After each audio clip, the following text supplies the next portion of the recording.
यह एक ऐसी स्थिति है जिसमें व्यक्ति को सुनने और देखने में कठिनाई होती है, जिससे उन्हें संचार और शिक्षण में कठिनाई होती है। ऐसी ही व्यथा नगर परिषद करही पाडलिया के वार्ड नंबर 1 की रिया वर्मा की है। मां का नाम ज्योति वर्मा, काम आंगनबाड़ी में साफ सफाई का, लेकिन बेटी को शासकीय उच्च पदों पर बैठाकर देश की सेवा करने का बड़ा सपना और जज्बा है। लेकिन बेटी की शारीरिक विकलांगता के चलते मां और बेटी दोनों के ख्वाब धुंधले होते दिखाई दे रहे हैं। रिया वर्मा की उम्र 17 साल है। पढ़ने में होशियार, स्वभाव से चंचल होने के बावजूद आंख कान की विकलांगता के कारण अब वह न पढ़ पा रही है और न ही किसी की बात सुन पा रही है। बेटी की इस विकलांगता से मां बहुत दुखी है। वर्षों पूर्व पति के स्वर्गीय हो जाने के बाद ज्योति वर्मा ने अपनी बेटियों के सहारा बनी हुई है, लेकिन कालचक्र ने उन्हें बेटी के बधिर अंधापन होने की परेशानियों में उलझा दिया। 17 वर्षीय बेटी, जो कि जन्म से ठीक होने के बावजूद लगभग 10 साल की उम्र में विकलांगता का शिकार हो गई। अब वह अपनी आंखों से देख नहीं सकती और न ही किसी की बात वह सुन पा रही है। मां मेहनत मजदूरी के दम पर अपनी बेटियों को पढ़ा लिखा कर शासकीय सेवाओं के माध्यम से देश सेवा करने का जज्बा रखती है, लेकिन पारिवारिक बेबसी और शारीरिक विकलांगता ने मां बेटी के सपनों को बैसाखियों पर ला दिया। समाज के प्रति सामाजिक सेवा करने वाले पंकज चौकड़े और टीम ने रिया की आंखों के ऑपरेशन समय और उसकी पढ़ाई के लिए कोशिश कर रहे हैं। रिया की मां ज्योति वर्मा ने जानकारी देते हुए बताया कि रिया गणेश वर्मा 17 साल 9वीं पास है। आंखों से दिखने में परेशानी के कारण 10वीं की परीक्षा नहीं दी। रिया के 8वीं में 89% व 9वीं में 66% तक अंक अर्जित किए, लेकिन उसकी आंखों की रोशनी और सुनने की क्षमता चले जाने के बाद अब मां बेटी से इशारों में बात करते हुए रोजमर्रा की जिंदगी को समझने का प्रयास करती हैं। रिया की मां ने जिला प्रशासन से अपनी बेटी की शिक्षा मुख बधिर विद्यालय में पूर्ण करवाने के साथ ही उन्हें आर्थिक मदद दिए जाने की भी गुहार लगाई है। राकेश शर्मा की रिपोर्ट।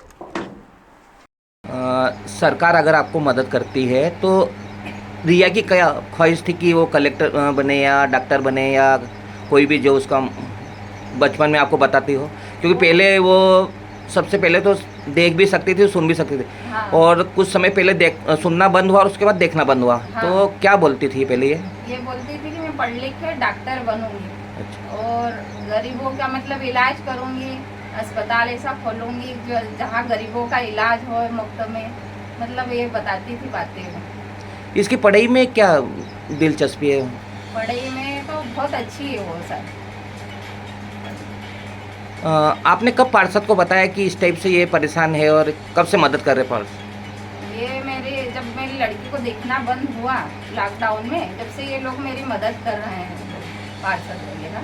हाँ। अभी तक क्या मदद कर दी इन लोगों ने? इन्होंने इलाज में मदद करवाई है, मेरी लड़की को पैसा दिलवाया ऑपरेशन के समय और मदद करी है और अभी तक मदद कर ही रहे हैं। अच्छा, अभी क्या मदद की? कल इन्होंने कलेक्टर मैडम से मतलब पुकार लगी है कि मेरी लड़की को कुछ मदद मिले पढ़ाई लिखाई में, और ताकि कुछ सरकारी लाभ वगैरह मिले उसको, इसलिए मदद करी है इन्होंने। इसके पहले आपने कई जगह इसको भर्ती किया है क्या? नहीं किया है, यहीं पढ़ाई करती थी वो पहले। कोई स्कूल में आवेदन दिया हो? नहीं दिया। अच्छा, क्या नाम है आपका? मेरा ज्योति वर्मा है। ये रिया को दिखाई भी नहीं देता और सुनाई भी नहीं देता, और कुछ साल पहले से घटना हुई है। आपको कब मालूम पड़ा? हमें कोविड के समय मालूम पड़ा था, और जब इसको दिखाना बंद हो गया था, और उस समय भाभी भी परेशान थे और पिता का आश्रय उनके छूट गया था, तो मदद के लिए हम आगे आए थे। अभी क्या मदद की आपने? कलेक्टर मैडम को फ़ोन लगाया तो क्या हुआ? आदरणीय दीदी से बात जब हुई थी तो उन्होंने हर संभव मदद करने के लिए आश्वासन दिया है। इस परिवार की आर्थिक स्थिति क्या है? किस टाइप से ये परिवार चलाते हैं? परिवार की आर्थिक स्थिति बहुत ख़राब है। इनके पिताजी नहीं हैं और दो बालिकाएं हैं। दो बालिकाएं हैं, उसमें एक बालिका तो 100% विकलांग है, और इनकी जो मदर है, रिया की जो मम्मी है, वो आंगनवाड़ी में कार्यकर्ता है, आंगनवाड़ी में काम करती है, उससे उनका घर चलता है। क्या नाम? पंकज चोपड़े। अजय पाटीदार।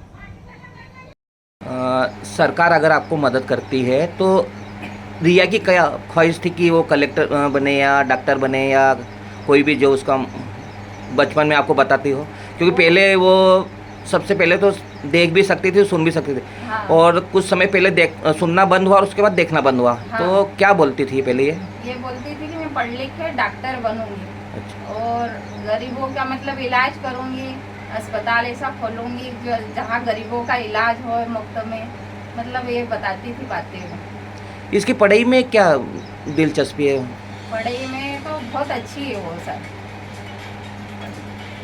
आपने कब पार्षद को बताया कि इस टाइप से ये परेशान है और कब से मदद कर रहे पार्षद? ये जब मेरी लड़की को देखना बंद हुआ लॉकडाउन में, जब से ये लोग मेरी मदद कर रहे हैं पार्षद वगैरह। हाँ, अभी तक क्या मदद कर दी इन लोगों ने? इन्होंने इलाज में मदद करवाई है, मेरी लड़की को पैसा दिलवाया ऑपरेशन के समय और मदद करी है और अभी तक मदद कर ही रहे हैं। अच्छा, अभी क्या मदद की? कल इन्होंने कलेक्टर मैडम से मतलब पुकार लगी है कि मेरी लड़की को कुछ मदद मिले पढ़ाई लिखाई में, और ताकि कुछ सरकारी लाभ वगैरह मिले उसको, इसलिए मदद करी है इन्होंने। इसके पहले आपने कई जगह इसको भर्ती किया है क्या? नहीं गया है, यहीं पढ़ाई करती थी वो पहले। कोई स्कूल में आवेदन दिया हो? नहीं दिया। अच्छा, क्या नाम है आपका? मेरा ज्योति वर्मा है। ये रिया को दिखाई भी नहीं देता और सुनाई भी नहीं देता, और कुछ साल पहले से ये घटना हुई है। आपको कब मालूम पड़ा? हमें कोविड के समय मालूम पड़ा था, और जब इसको दिखाना बंद हो गया था, और उस समय भाभी भी परेशान थे और पिता का आश्रय उनके छूट गया था, तो मदद के लिए हम आगे आए थे। अभी क्या मदद की आपने? कलेक्टर मैडम को फ़ोन लगाया तो क्या हुआ? आदरणीय दीदी से बात जब हुई थी तो उन्होंने हर संभव मदद करने के लिए आश्वासन दिया है। इस परिवार की आर्थिक स्थिति क्या है? किस टाइप से ये परिवार चलाते हैं? परिवार की आर्थिक स्थिति बहुत खराब है। इनके पिताजी नहीं हैं और दो बालिकाएं हैं। दो बालिकाएं हैं, उसमें एक बालिका तो 100% विकलांग है, और इनकी जो मदर है, रिया की जो मम्मी है, वो आंगनवाड़ी में कार्यकर्ता है, आंगनवाड़ी में काम करती है, उससे उनका घर चलता है। क्या नाम? पंकज चोपड़े। अजय पाटीदार।